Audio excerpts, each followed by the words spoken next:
Un aplauso para el señor Rodrigo Guerra, que va a hacer la próxima presentación. Adelante. Adelante. Venga, venga.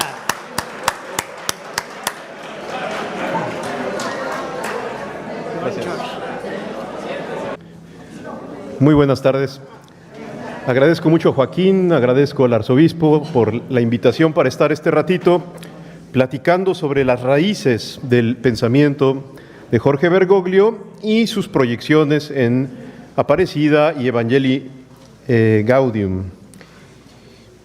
Una de las objeciones más constantes que se le ha hecho al Papa Francisco desde el inicio de su pontificado y hasta hoy en las controversias más recientes es que no es un intelectual, no es un teólogo. En todo caso es un pastor y se hace esta contraposición patológica entre pastoral y teología que en la historia de la Iglesia siempre ha tenido consecuencias muy lamentables. Justamente vamos a tratar de mostrar, al menos insinuar, que esto es una afirmación realmente falsa. ¿Por qué? Porque es cierto que Jorge Bergoglio es un gran pastor, ha tenido una experiencia pastoral enorme y al mismo tiempo es un hombre con una gran formación intelectual que ha expresado en una gran cantidad de textos, artículos, controversias, tomas de posición, y hoy como Papa, y que es más bien fruto de una gran ignorancia el calificarlo como si fuera una especie de neófito, de diletante, de aprendiz, de teólogo. Al contrario, creo que delante del Papa Francisco estamos delante de una de las mentes más claras que tiene nuestro tiempo, pero por supuesto su pensamiento no es un pensamiento que tenga como final la abstracción, la formulación conceptual, puramente universal, sino que utiliza el pensamiento para responder a la realidad singular y concreta de las personas y de los pueblos. Por lo tanto, él siempre será crítico, eso sí, de los intelectualismos de derecha, de izquierda, de centro, como sean, que mantienen la reflexión en un ámbito así de universal, en un conjunto de verdades a priori que se construyen independientemente de la experiencia y que, como él, como buen discípulo en parte de Tello y de Santo Tomás de Aquino, sabrá que eso es causa más bien de profundos racionalismos muy lamentables. Bien, el pontificado del Papa Francisco es un momento de gracia para la Iglesia Católica y para el mundo entero. Fácilmente esta afirmación puede parecer un mero lugar común o un recurso retórico al momento de intentar presentar parte del perfil teológico pastoral de Francisco. Sin embargo, nos atrevemos a iniciar de esta manera para subrayar algo que tiene una importancia capital en orden a una comprensión adecuada de los elementos que vamos a exponer en esta ocasión. En efecto, es fácil pensar que lo que sucede en el mundo en términos de tiempo cuantificado, de sucesión de instantes, de hechos que se acumulan uno tras otro, es la explicación última de lo real. Esta es la idea del tiempo como cronos y que eventualmente deriva en una comprensión de la historia en la que lo específico humano y divino se disuelven en la inmanencia. Lo imprevisible, desde el punto de vista del cronos, del tiempo que medimos con los relojes, lo imprevisible termina resultando incognoscible, o al menos muy misterioso. Cuando el tiempo solo es afirmado como sucesión cuantificable de instantes, es muy difícil interpretar la irrupción de lo no previsto, de lo no determinado, de lo radicalmente gratuito.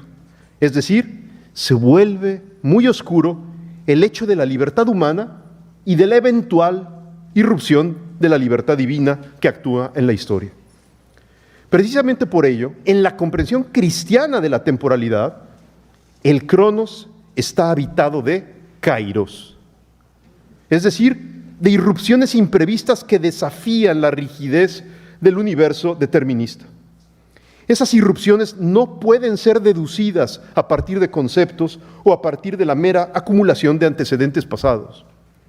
Justamente, lo propio de un kairos es que sucede, y porque sucede, nuestra inteligencia y nuestro corazón se abren a un horizonte trascendente. La libertad existe. Hay algo en el universo que trasciende al propio universo y revela en el fondo su consistencia última. El origen de todo no es un mecanismo impersonal, una ley necesaria, una razón suficiente.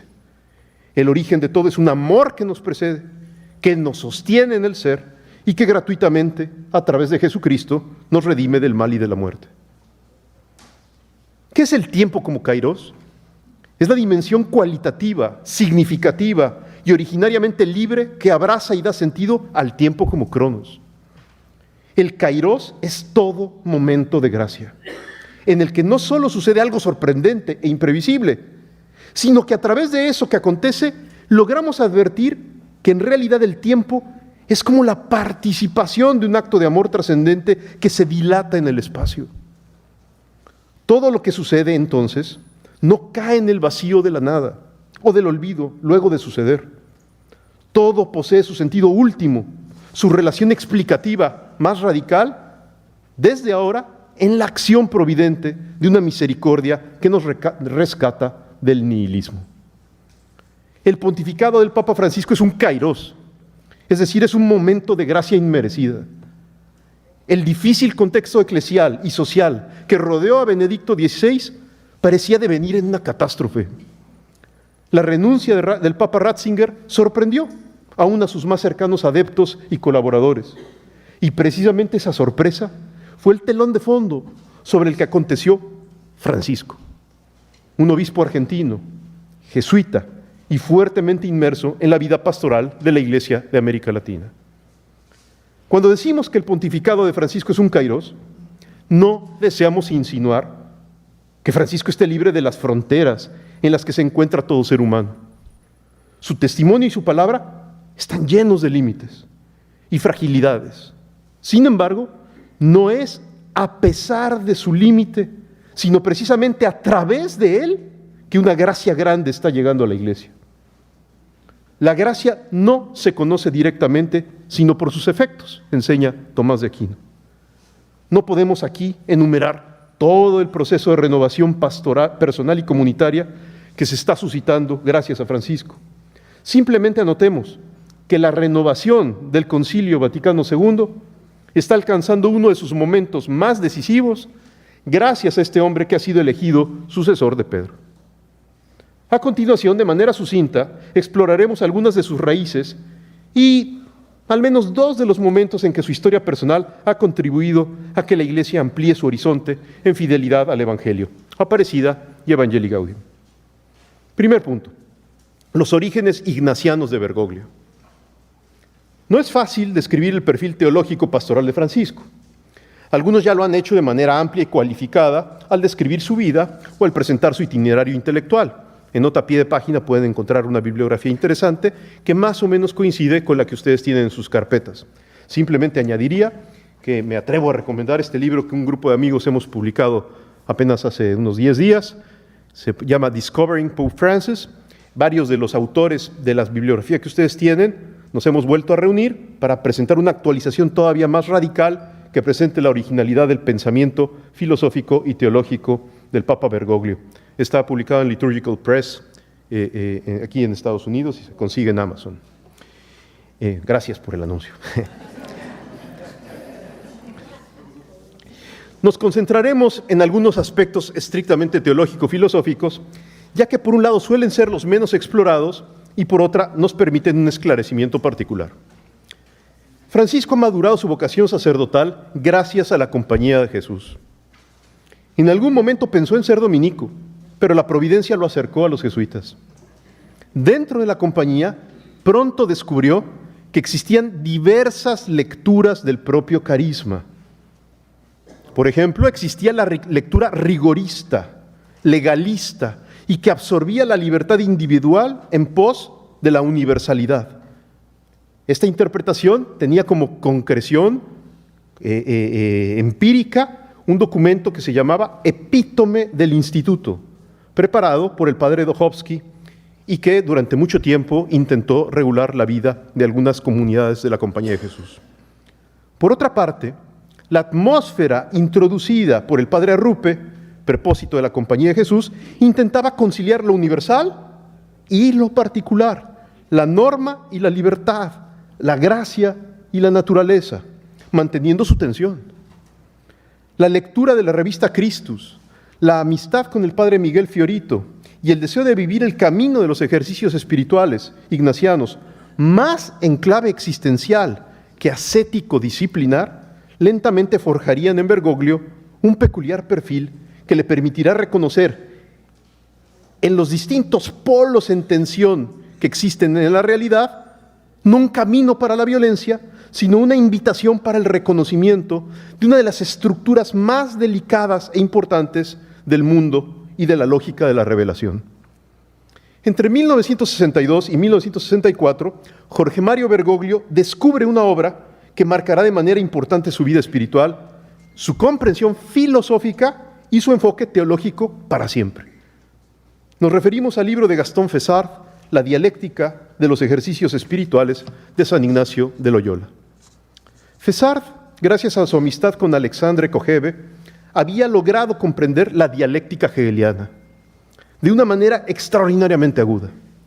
Sin embargo, para Fessard, las tensiones dialécticas que él logra detectar en la estructura del mundo, las interpreta no a la luz de Hegel, sino a la luz de Maurice Blondel, y no de alguna modalidad, ya sea hegeliana o marxista, por ejemplo, de pensamiento dialéctico. Este es un tema particularmente complejo que ameritaría una explicación amplísima y que ya ha sido dada por otros. Simplemente nosotros decimos que para Fessard, siguiendo en ello a Blondel, la acción humana entraña siempre la capacidad de optar por bienes concretos, limitados, y al mismo tiempo, en cada elección concreta que hacemos tú y yo, existe la tensión constitutiva y natural hacia una realidad sobrenatural que cumple y excede la condición humana. Dicho de otro modo, más sintético, el ser humano posee un deseo natural de lo sobrenatural que nunca es exigible, sino que acontece como don. Bergoglio no estudia a Blondel directamente. Sin embargo, los temas y los problemas blondelianos le llegan a través de Fessard y del padre Miguel Ángel Fiorito. Por ejemplo, Bergoglio meditará el elogio sepulcral ignaciano, tal y como Fiorito lo explica, inspirándose en Fessard. El texto de San Ignacio dice así en latín: non cerceri a maximo contineri tamen a minimo divinum est. En español, no estar constreñido por lo que es más grande, estar contenido en lo que es más pequeño, esto es lo divino. Bergoglio, comentando este texto, dirá: sin retroceder ante lo que es más elevado, hay que plegarse para recoger lo que es aparentemente pequeño al servicio de Dios. O bien, tendiendo a lo que está más alejado, hay que preocuparse de lo que está más cerca. Fin de la cita de Bergoglio. De esta manera, el Papa Francisco encontrará una clave propiamente espiritual para buscar siempre lo mayor en la dedicación continua por lo más modesto y cotidiano.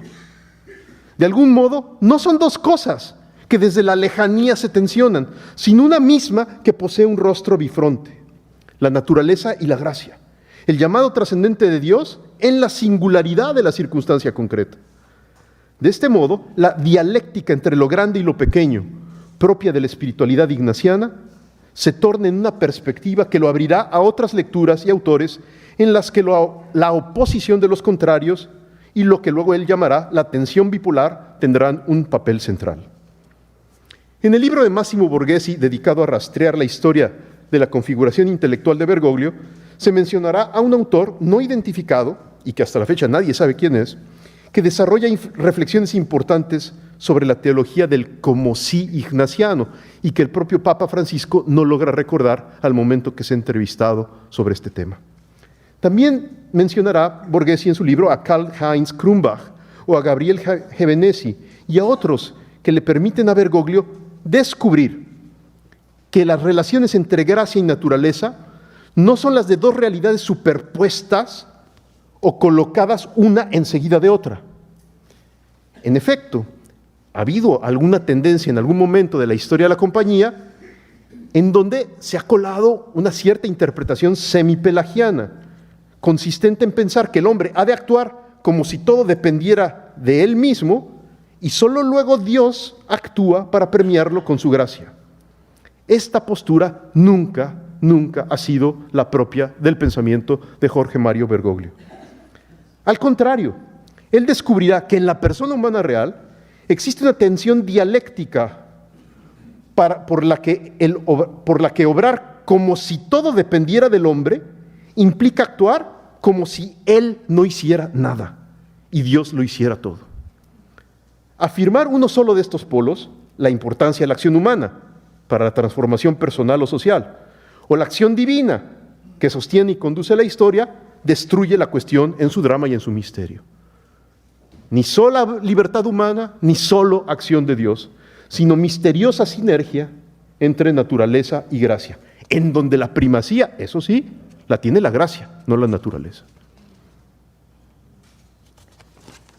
Segundo punto, el rechazo de la teología política y la afinidad agustiniana de Bergoglio. Por esto, no es raro que Jorge Mario Bergoglio, ante las coyunturas políticas que le tocará vivir, tanto en Argentina como en general, en América Latina, no simpatizará ni con los proyectos de cambio político que prometen redención social, ni con las respuestas puramente espiritualistas y abstractas. Más aún, la manipulación política de la fe le repugnará de manera especial. Su afinidad natural con el peronismo no le impedirá reconocer que los nacionalistas involucrados en las Fuerzas Armadas y que colocan consignas como Cristo vence en los aviones con los que bombardean la Plaza de Mayo de Buenos Aires y matan a una gran cantidad de inocentes, mezclan de un modo indebido religión, política y nacionalismo. Dirá Bergoglio, no se puede defender al pueblo matando al pueblo. Esto está en el libro Entrevista que le hace el rabino Skorka.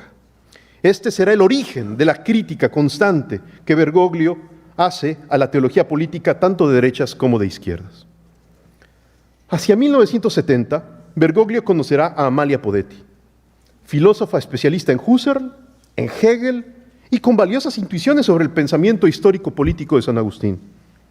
Ella le ayudará a descubrir que la unidad de la especie humana no es contradictoria a la multiplicidad de culturas, pueblos y formas históricas. Para Podetti, América Latina es una cultura genuinamente cristiana. La síntesis cultural del pueblo latinoamericano expresa una vocación universal desde su propia particularidad cultural. Es desde esta periferia del mundo, que significa Latinoamérica, que el centro, cualquiera que éste sea, puede descubrir un horizonte nuevo. Asimismo, Amalia Podetti dirá que no hay que confundir la ciudad de Dios con la iglesia y la ciudad del hombre con el Estado. Las interpretaciones de la ciudad de Dios de San Agustín, que no logran captar que las denominadas ciudades son estados del corazón humano con un sentido escatológico, más que conformaciones institucionales, caracterizan algunos sectores conservadores argentinos, brasileños y mexicanos con los que Bergoglio nunca se sentirá identificado. Años después, cuando el arzobispo de Buenos Aires se acerque al pensamiento de Ratzinger sobre estos asuntos, descubrirá una afinidad profunda con él. Estas preocupaciones continuarán dentro del pontificado de Francisco. Por ejemplo, el 4 de marzo de este año, de 2019, dirigirá un importante discurso para los católicos comprometidos en la política, en el que, citando a San Óscar Arnulfo Romero, volverá sobre estas mismas ideas. La organización, las estrategias, no se identifican con la Iglesia. La Iglesia trasciende toda forma de acción política. Más aún, una misma fe puede dar lugar a compromisos políticos diversos. Solo así, sin instrumentalizar la fe en la acción política, los católicos pueden ser realmente libres para vivir su fe y al mismo tiempo libres para trabajar apasionadamente por la mejora de las condiciones de vida en este mundo. En el fondo, ser católico en la política, dirá Bergoglio, es una identidad en tensión. Dios no abandona la acción de los católicos en la política, pero en su nombre, en el nombre de Dios, no deben escudarse los proyectos de transformación del mundo, por sanos que estos sean. Parece fácil afirmar estas ideas. Sin embargo, desde finales de los años 60 y aún a comienzos de los años 90, la Compañía de Jesús y otras realidades eclesiales se encuentran desgarradas entre quienes buscan la transformación revolucionaria para la instauración del reino y quienes emprenden iniciativas contrarrevolucionarias para la salvaguarda de la llamada civilización occidental cristiana. Aparentemente opuestos, los grupos católicos de izquierda y derecha radicales incurren en vicios similares, que muestran en lo profundo sus raíces comunes. Agudamente Massimo Borghese apunta que, cito, el pensamiento antinómico ve en la contradicción entre el mesianismo revolucionario y la cruzada anticomunista de los hombres de uniforme una tragedia sin fin. En esta dolorosa escisión, cito, que marca el tiempo histórico, es donde Bergoglio forma su pensamiento. Tercer punto, la búsqueda de superación de las ideologías y la importancia de la teología del pueblo. ¿Cómo superar la tentación de la radicalización propia de la Guerra Fría? ¿Cómo superar los planteamientos ideológicos que por la izquierda y la derecha parecen definir los escenarios? ¿Acaso la solución está en alguna postura de centro, más o menos equidistante de las realidades en conflicto, algo así como agua tibia?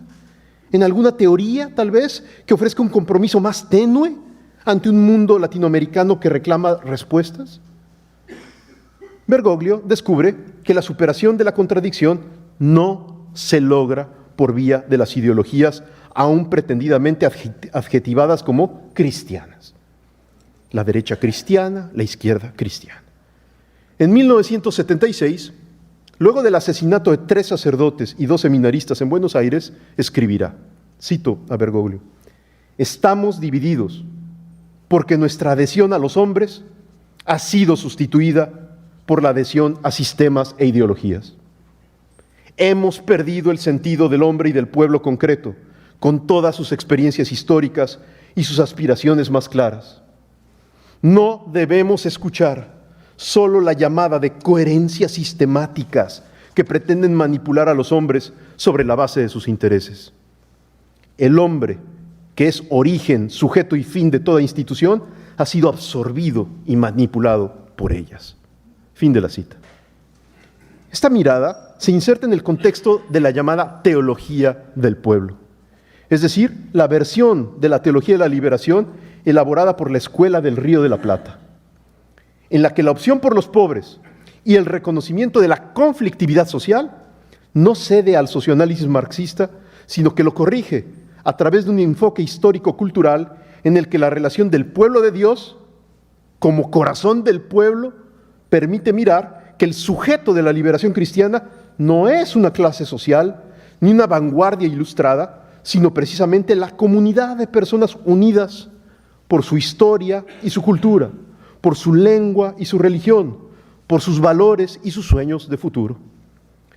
El sujeto de la liberación cristiana no excluye a nadie, pero se basa en la dinámica solidaria y profética de los más pobres y humillados, con los que Cristo se identifica, con los que Cristo se hace presente como un sacramento.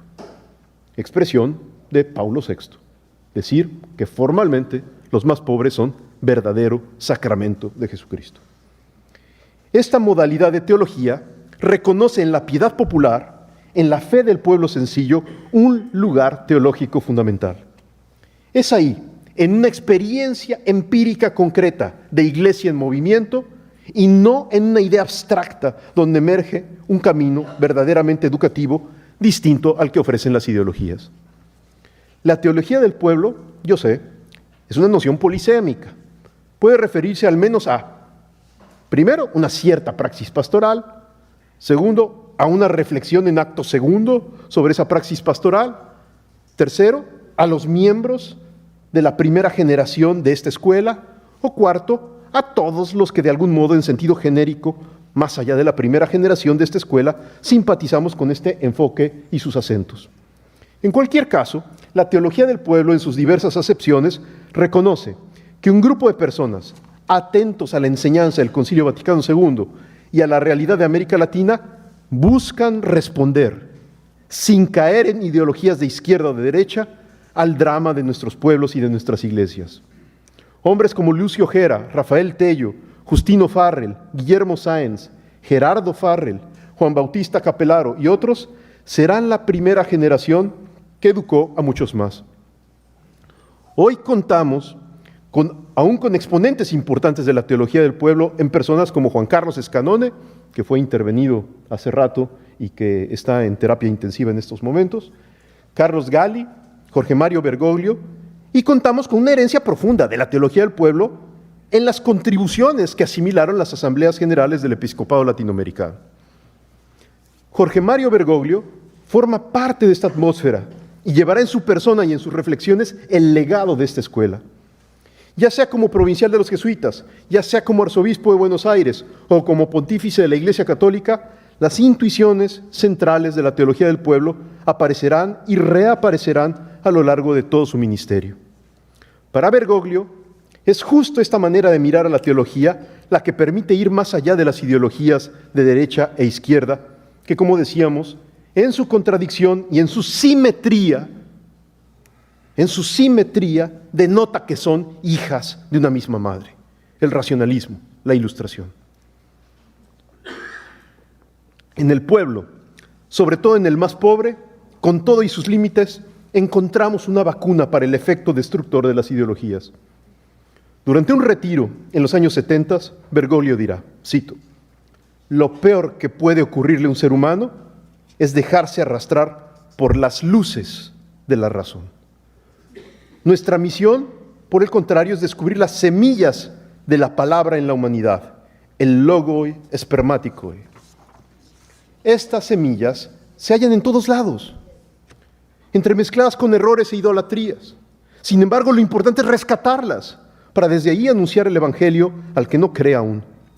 Dicho de otro modo, el pueblo no es químicamente puro, pero contiene en su entraña una dosis de verdad, de bien y de belleza, que lo hace un factor de resistencia al racionalismo univocista y simplificador de las derechas y de las izquierdas por igual. En el pueblo encontramos al santo pueblo fiel de Dios, como le gusta decir a Francisco hasta el día de hoy. Es fácil hablar de pueblo y reincidir nuevamente en un planteamiento ideológico, lo sé muy bien. Por eso Bergoglio dice, cito: "En la Biblia está que nosotros somos un pueblo santo. San Pedro dice, pueblo santo rescatado por la sangre de Cristo. Y además se nos invita a ser fieles.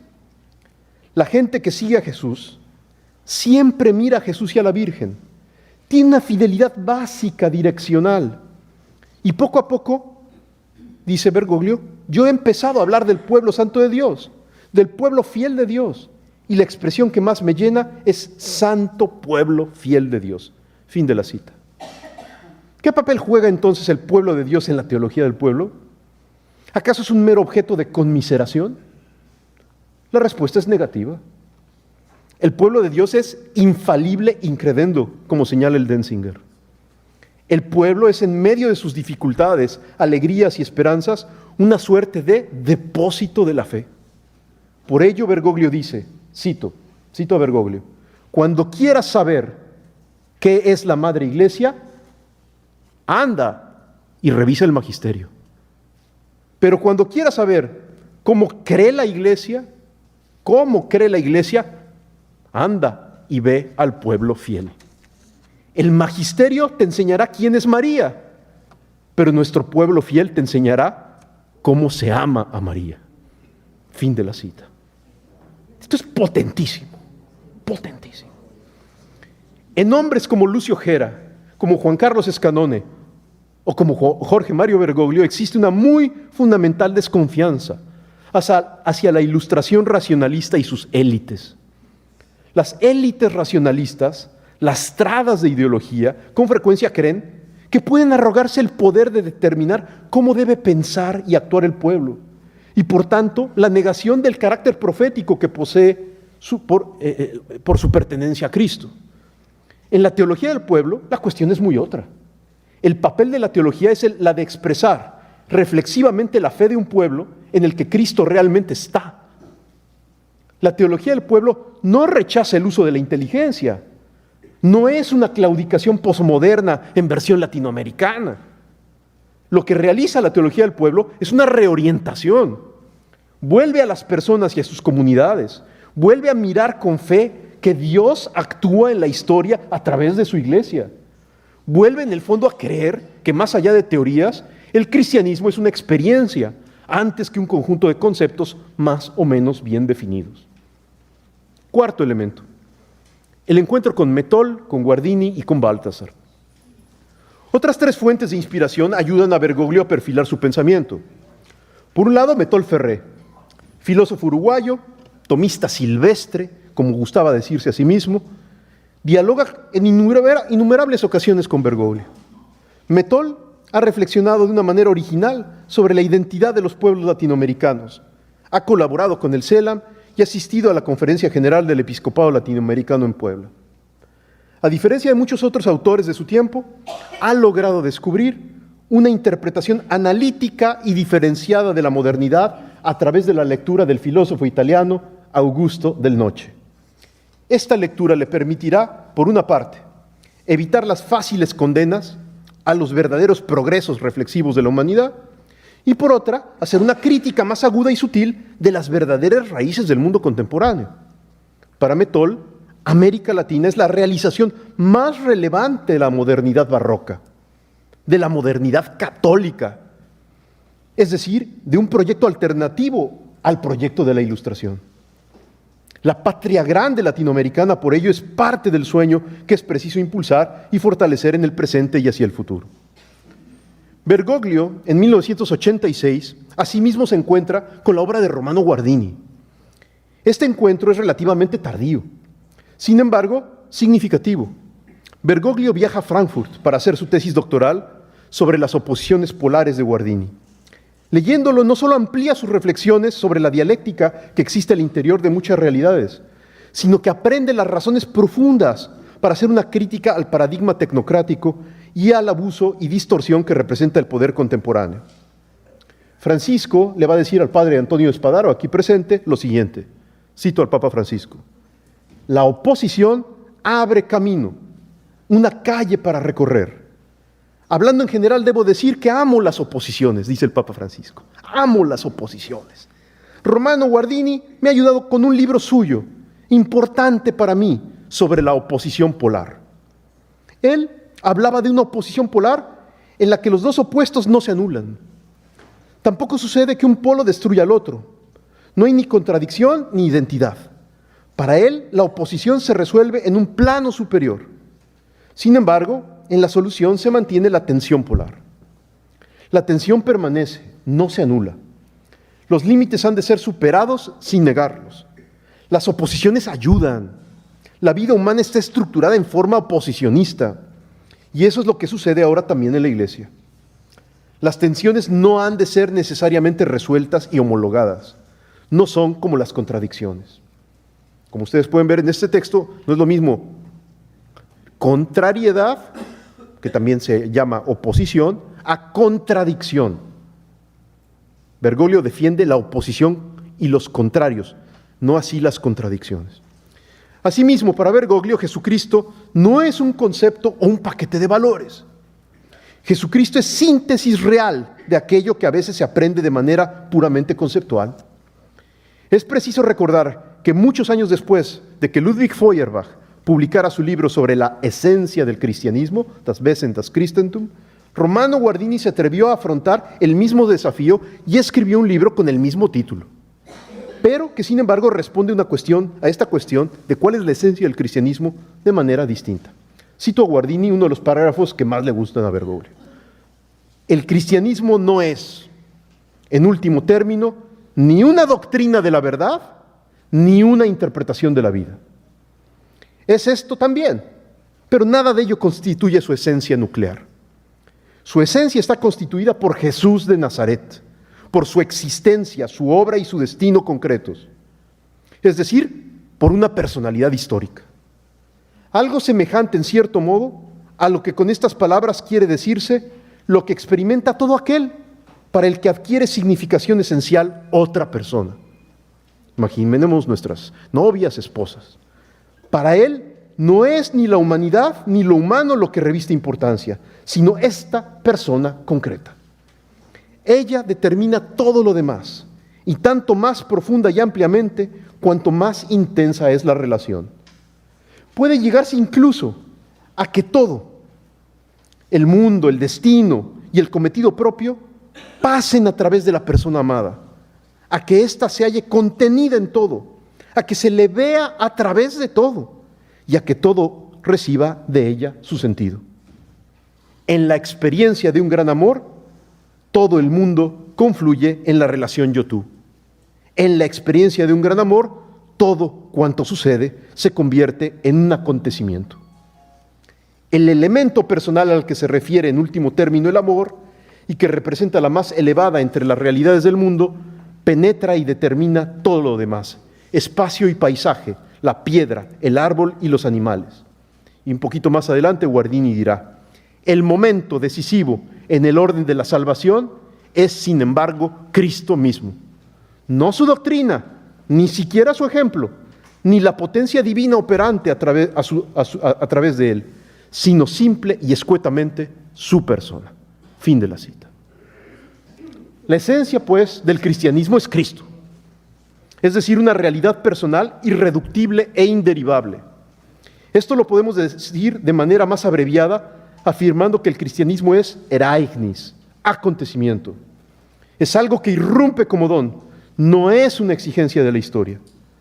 Del mismo modo como una persona humana no es cabalmente explicada como persona cuando se extrae su contenido individual y solo se centra la atención en lo que tiene en común con otros seres humanos, la persona de Cristo es vaciada de su contenido real cuando solo se mira su humanidad, su conducta, su gentileza, sus valores, y no se reconoce su especificidad como un sujeto único, irrepetible e insustituible que ingresa dentro de la historia. En el esplendor de la verdad que descubro en una persona, en la belleza de un encuentro, los seres humanos podemos encontrar no solo la verdad de manera teórica, sino la verdad que responde a la vida, es decir, la verdad que nos hace libres. Bergoglio dice a este respecto, cito: al resplandecer en la belleza, la verdad nos regala en esta luz su claridad lógica. El bien que aparece como bello trae aparejado consigo la evidencia de su deber ser realizado. ¿Cuántos racionalismos abstractos y moralismos extrinsecistas verían aquí la posibilidad de su curación si se abrieran a pensar la realidad primero como bella y solo después como buena y verdadera? El resplandor del encuentro produce ese estupor metafísico, dice Bergoglio, propio de la revelación humana y divina. Solo quien se muestra deslumbrado ante la belleza puede iniciar a sus alumnos en el contemplar. Solo quien cree en la verdad que enseña puede pedir interpretaciones veraces. Solo quien vive en el bien, que es justicia, paciencia, respeto por la diferencia, puede aspirar a modelar el corazón de las personas que le han sido confiadas. El encuentro con la belleza, el bien y la verdad planifican y producen un cierto éxtasis en sí mismo. Lo que fascina nos expropia y arrebata. La verdad así encontrada, o que más bien nos sale al encuentro, es la verdad que nos hace libres. Fin de la cita de Bergoglio. Este tipo de ideas brotan de una asimilación personal de algunas de las intuiciones más centrales de la teología de Hans Urs von Balthasar. Los trascendentales del ser, la verdad, la bondad y la belleza, son un camino cognoscitivo y una pedagogía permanente para la evangelización. El cristianismo es un encuentro con una persona viva que manifiesta a través de su atractivo la verdad sobre la vida. Este encuentro invita a no hacer prosélitos, sino a adherirse a Jesús a través de un afecto, de una rendición libre del corazón, sin la cual la fe cristiana se vuelve meramente una metáfora. Quinto punto, ya vamos empezando a cerrar esta reflexión. Jorge Bergoglio y Aparecida. Durante la quinta conferencia general del Episcopado Latinoamericano, Jorge Mario Bergoglio, arzobispo de Buenos Aires, fungió como coordinador de la comisión de redacción. Esta experiencia le permitió vivir, no solo de primera mano, una experiencia sinodal fraterna, en la que obispos de las más diversas procedencias y personalidades tuvieron cita, sino que logró captar el sentir eclesial de la región, ser testigo de las discusiones y de los diagnósticos, y gradualmente aprender del trabajo de muchos que más allá de él construyen una iglesia pluriforme en sus distintas diócesis. Al escribir estas líneas me pregunto, si hubiese que escoger un par de parágrafos de Aparecida que de alguna manera sinteticen todas las preocupaciones, tanto de Bergoglio como del propio documento, ¿cuáles serían? Creo que sin dudas los parágrafos 11 y 12 son como un resumen de todo el documento, de su perspectiva fundamental y de su dimensión metodológica. Leámoslos con atención. Es una cita un poco larga, pero vale la pena ponerle una gran atención a estos dos pequeños parrafitos de Aparecida, número 11, número 12. Son muy fuertes. Si los tomamos en serio, cambia la vida realmente. Aparecida dice: la Iglesia está llamada a repensar profundamente y relanzar con fidelidad y audacia su misión en las nuevas circunstancias latinoamericanas y mundiales. No puede replegarse frente a quienes solo ven confusión, peligros y amenazas, o de quienes pretenden cubrir la variedad y complejidad de situaciones con una capa de ideologismos gastados o de agresiones irresponsables. Se trata de confirmar, renovar y revitalizar la novedad del Evangelio arraigada en nuestra historia, desde un encuentro personal y comunitario con Jesucristo, que suscite discípulos y misioneros. Ello no depende tanto de grandes programas y estructuras, sino de hombres y mujeres nuevos que encarnen dicha tradición y novedad, como discípulos de Jesucristo y misioneros de su reino, protagonistas de vida nueva para una América Latina que quiere reconocerse con la luz y la fuerza del Espíritu.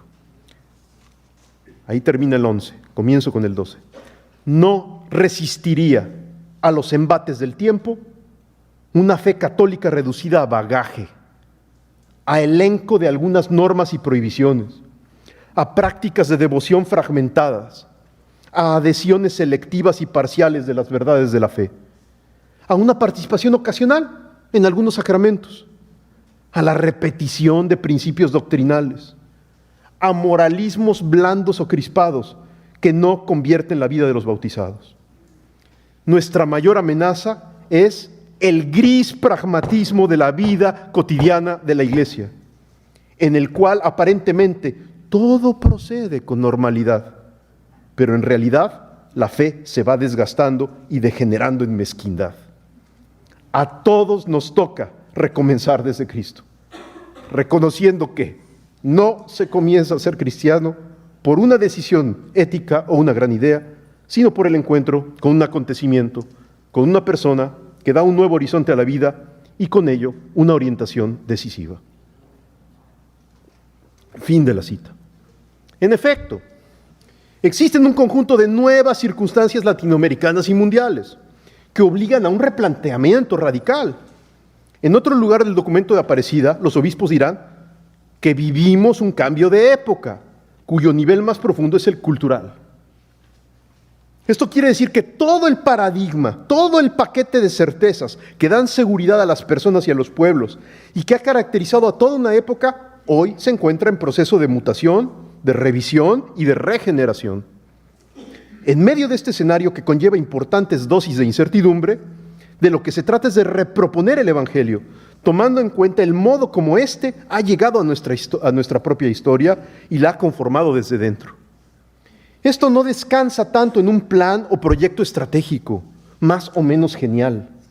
No descansa en el perfeccionamiento del management pastoral, sino en la existencia empírica de verdaderos discípulos y misioneros que, aunque no conozcan de estrategias y de calidad total, se dejen interpelar primariamente por el acontecimiento de Jesucristo, siempre irreductible a cualquiera de sus teorizaciones. Por eso, es un engaño creer que el trabajo pastoral se reduce a la repetición de ciertas fórmulas, de ciertas normas, de ciertos conceptos. Confundir lo esencial cristiano con un conjunto de valores, con una cierta conducta ética o con un perspicaz discurso teológico es una reducción gnóstica y eventualmente moralista de la fe.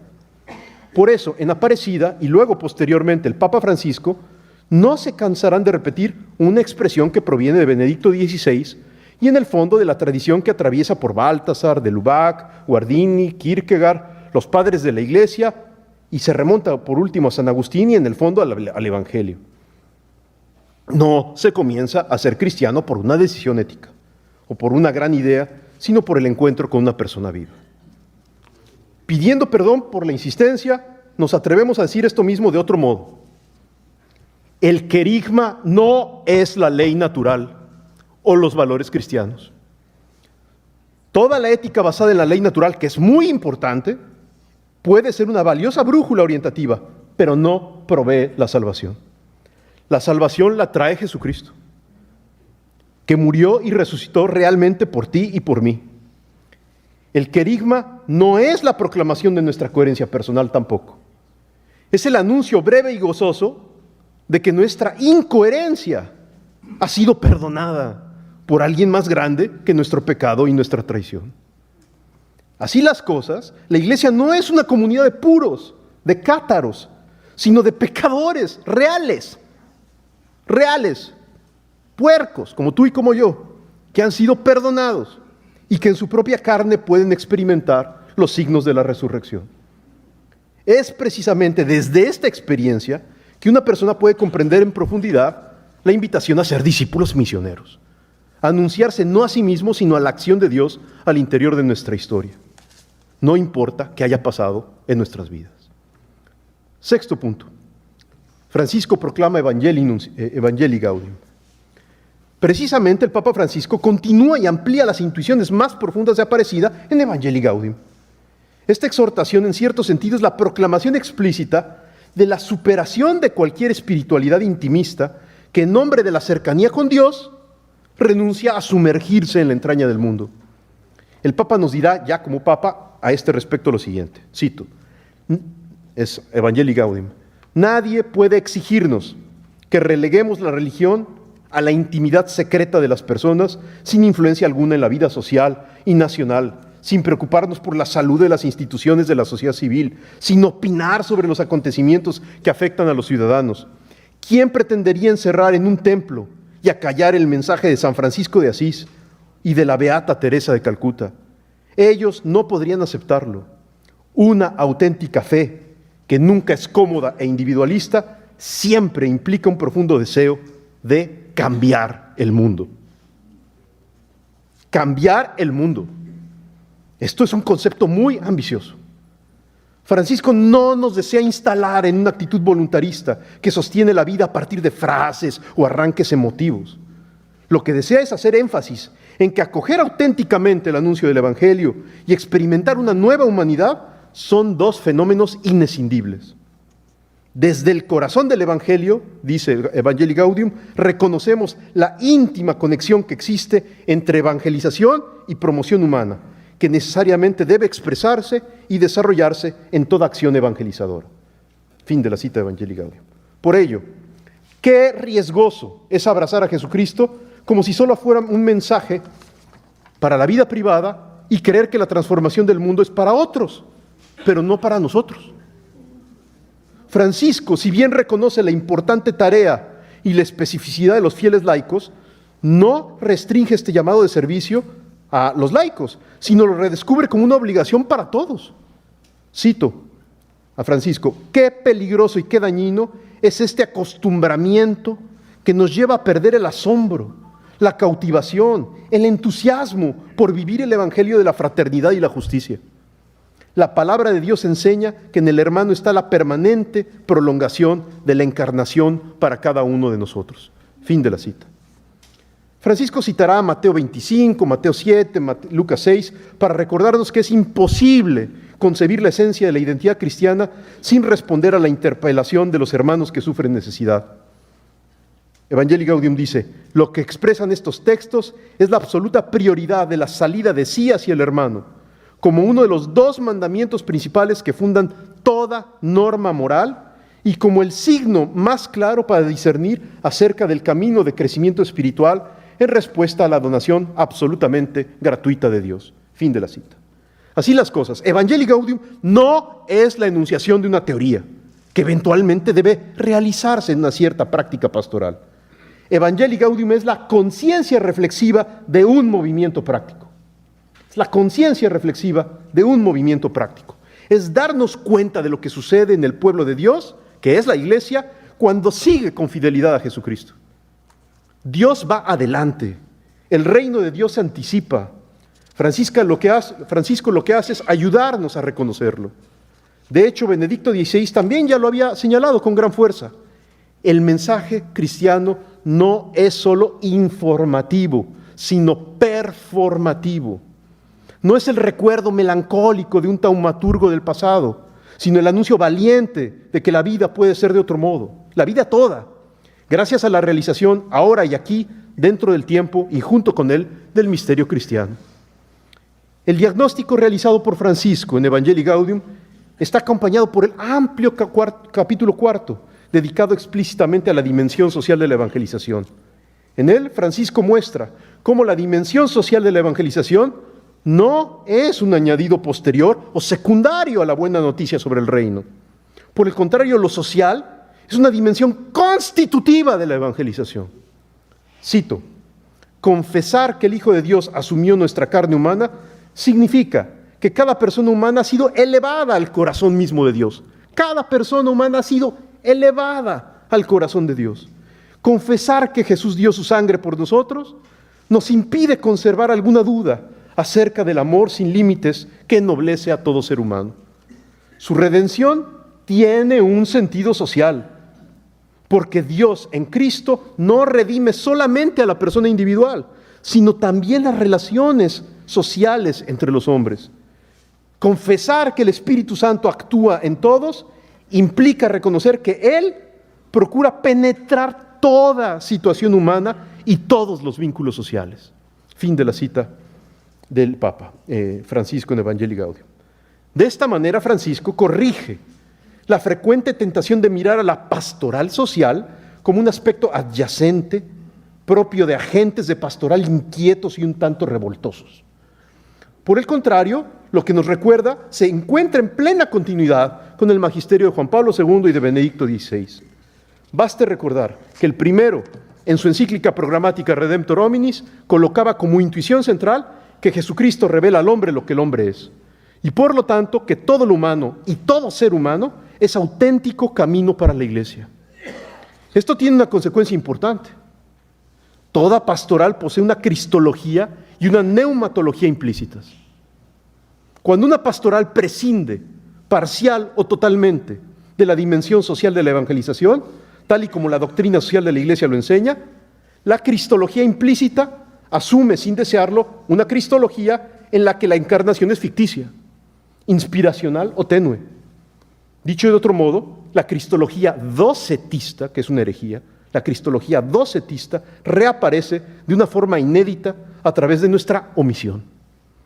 Asimismo, cuando la acción social de los cristianos no se encuentra en el núcleo del anuncio del Evangelio, en el fondo se afirma que el Espíritu Santo se encuentra retraído, contraído, que Él no persevera sosteniendo a la Iglesia.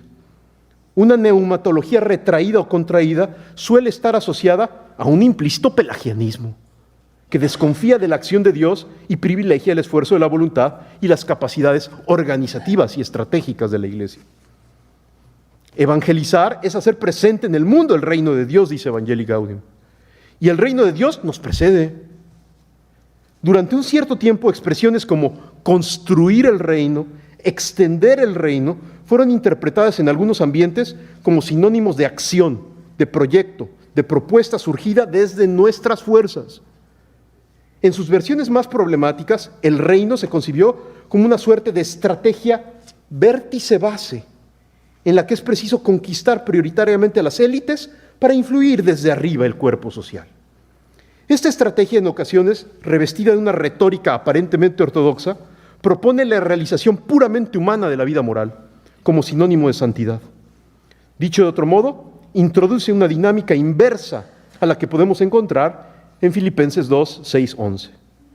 No es la kénosis de Dios la que nos acerca al reino, sino la constitución de una aristocracia espiritual, un cierto reducto de pureza y corrección, donde estamos los líderes, los mejores. Francisco ha sido sumamente sensible a esta cuestión.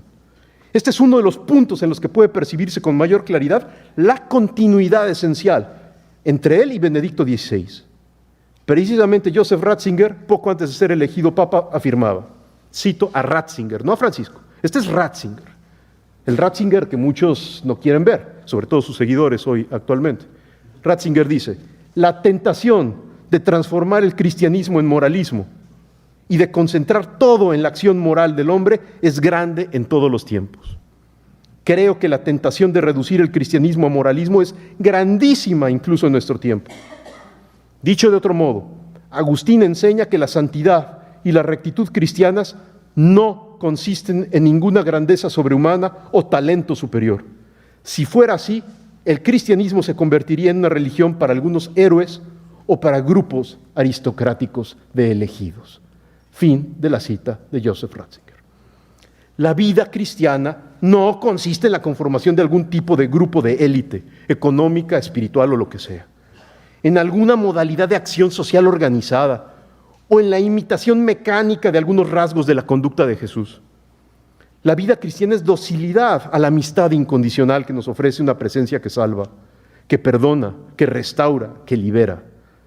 Presencia real, no metafórica, de Jesús en la Eucaristía, en la palabra de Dios y en la concarne concreta de todos, en especial de los más pobres. Este es el contenido del anuncio cristiano. Así es como la aceptación del primer anuncio, que invita a dejarse amar por Dios y amarlo con el amor que Él mismo nos comunica, provoca en la vida de la persona y en sus acciones una primera y fundamental reacción: desear, buscar y cuidar el bien de los demás. La caridad específicamente cristiana surge del amor de Dios por el hombre y desde ahí se extiende a todos, sin acepción de personas. Y por ello, la verdadera esperanza cristiana, que busca el reino escatológico, siempre genera historia. Último punto, y ya con este termino. La vida se acrecienta dándola. Terminamos nuestra reflexión simplemente citando un último texto del Papa Francisco. En estas breves líneas, Francisco busca reubicar cuál es nuestro lugar en toda esta aventura. O sea, ¿yo qué? ¿Yo qué? Aquí, hoy, ¿yo qué? Dicho de otro modo, tenemos que ver con admiración, pero a la distancia, la persona y la enseñanza del Papa Francisco. Eso no puede ser.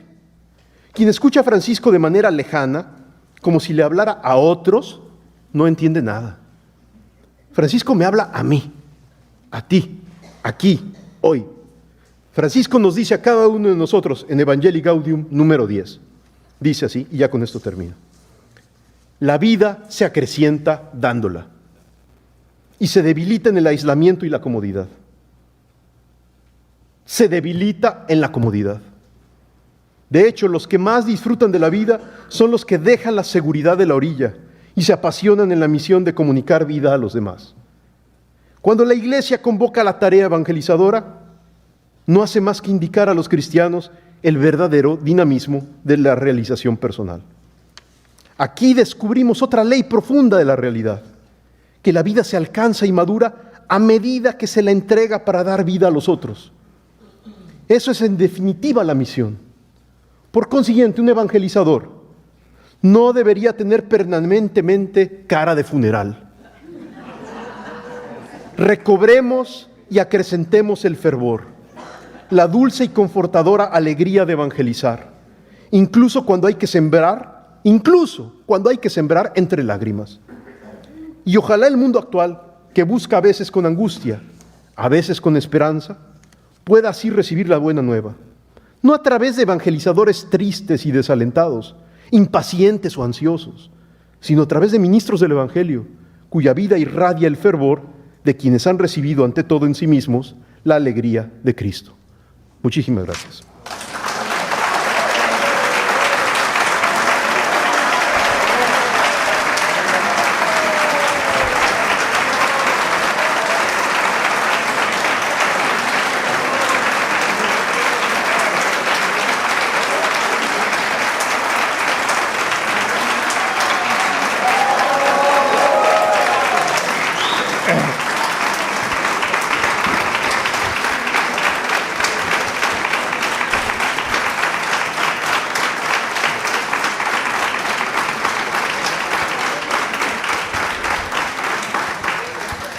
Qué entusiasmo. Bueno, tenemos 10 minutos de descanso y entonces seguimos con las preguntas.